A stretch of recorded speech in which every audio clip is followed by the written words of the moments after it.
Hey everybody, it's Kieran from Dad Matters, and it's Mental Health Awareness Week this week, and we're joined by Kerry from PANDAS. PANDAS is a great organisation, go and check them out. And we're going to ask Kerry a few questions about what they do and how they support families. Hi Kerry, welcome to Dad Matters. How's it going? Hi.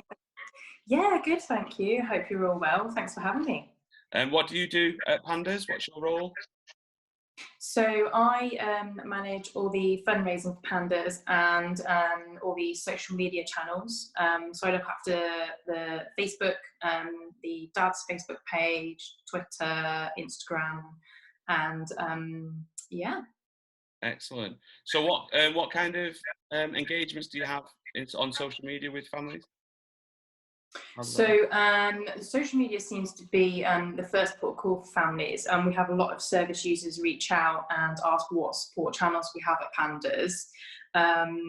On social media, of course, we can't give advice, so we end up signposting them to our support team, or if it's a sort of a specialised care that they need. For example, if they reach out and say they've suffered with birth trauma and so on, we will signpost them to other charities as well.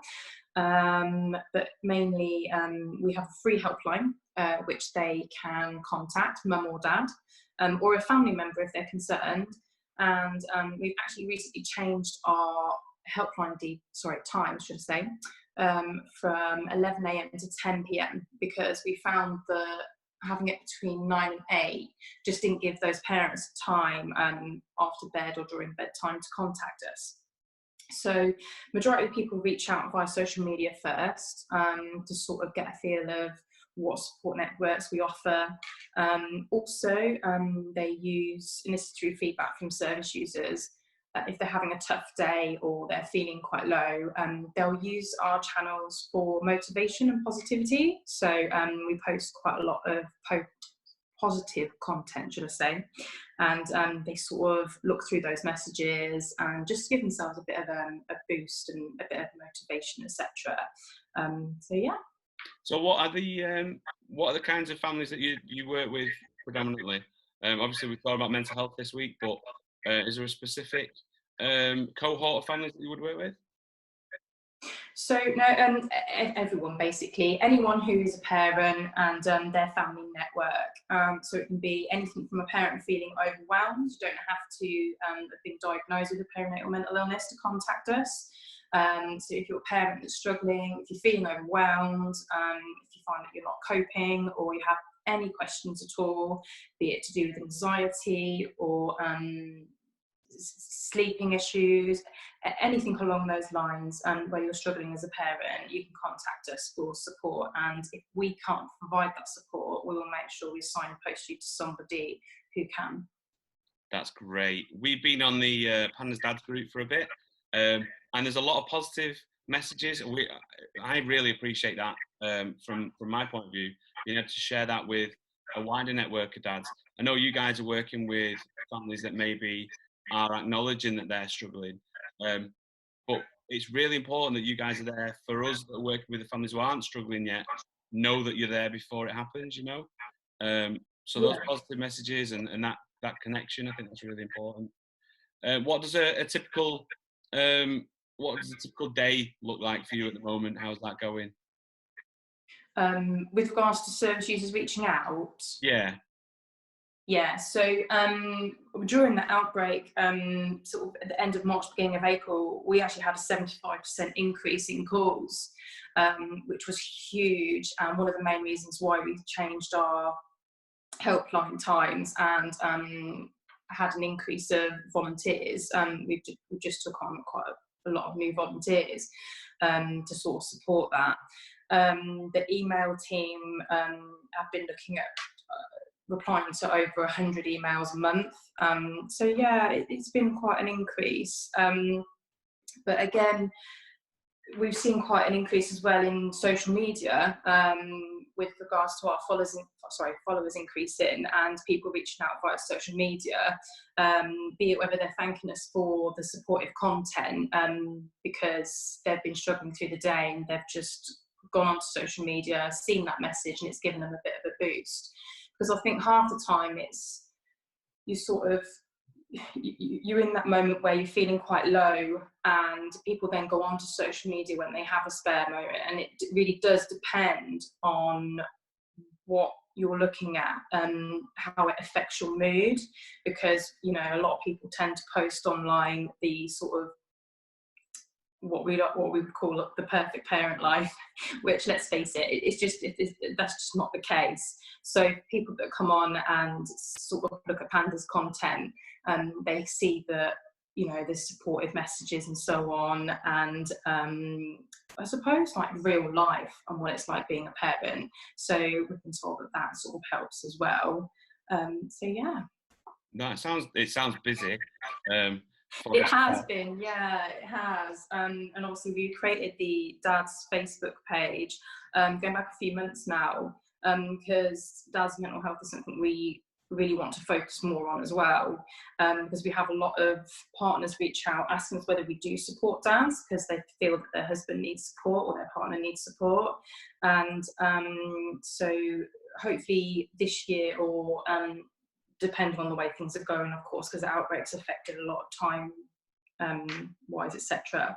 For the support groups, we're hoping that in 2021 we would have doubled our support groups in the UK, but also a quarter of those would be solely for fathers only, for dads only. So that's something we're hopefully working on looking into to get running shortly as well, because a lot of service users do use our support groups in the UK, be it to go along for support, or to go along and have a cup of tea and sit with people that are sort of in a similar situation, and just know that they're not alone and that they can talk to somebody who understands, because I think that's quite hard, talking to somebody about how you're feeling when almost they've not been through it themselves, whereas if you're going along to a group where people have suffered with the same issues, it's almost that little bit easier to sort of like talk to them, because yeah, you know that they understand. So that's something we've got going on in the background as well, fingers crossed.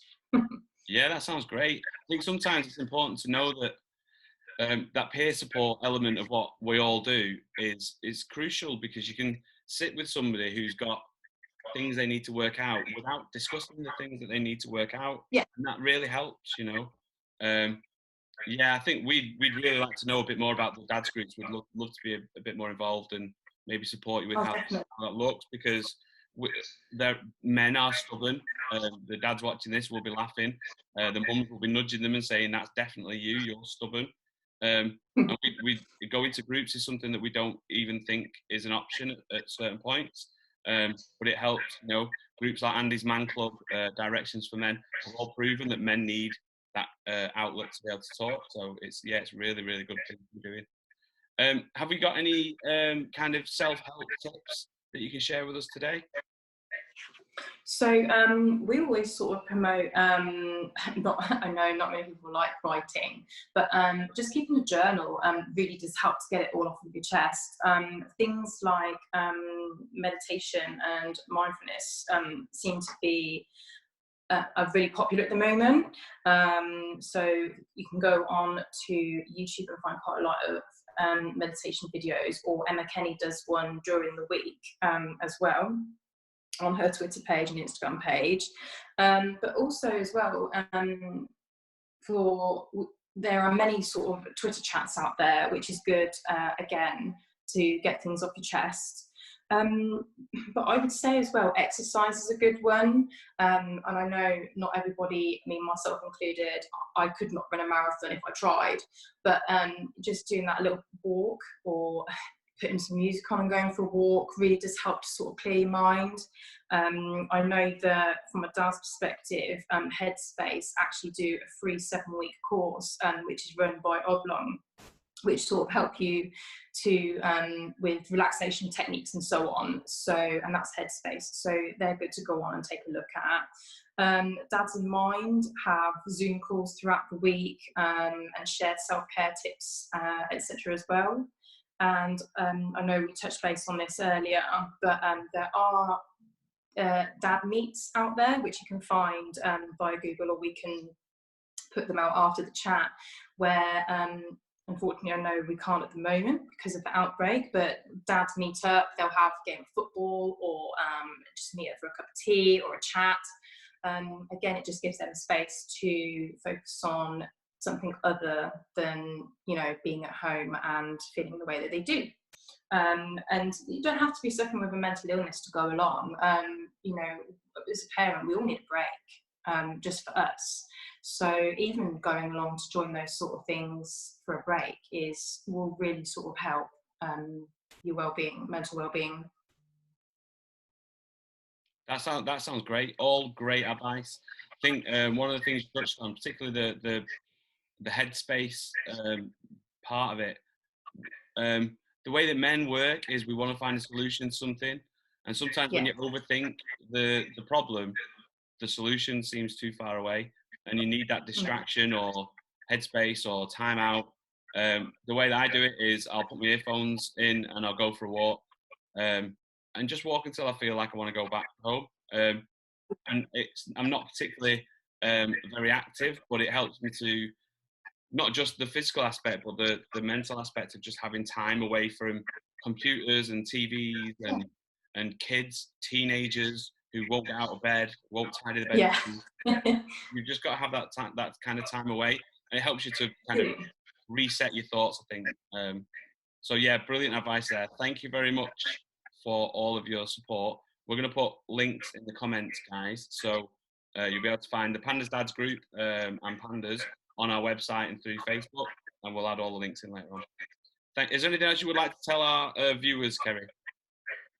Just that, I mean, we know that we see the word sort of self-care around quite a lot, and it's promoted for things like spa days or you know, nights out and things and time to yourself, which is all really hard with children. But self-care also means pretty much like what you touched base on here, and you know, putting some headphones in and going for a walk, making sure that you actually eat 3 meals a day, because sometimes we forget to do that when you're running around working, looking after kids, making sure that you drink plenty of water throughout the day, and those are all sort of self-care as well. So yeah, just making sure that you have time for yourself, be it a quick walk, making sure that you have a good meal, and you know, plenty of to drink, etc., and so on. Brilliant. Thank you very much for your time. It's okay. Thank you for having me. We don't need to go anywhere. I'm just going to stop the recording now because we don't need to record everything. Okay. Is that all right?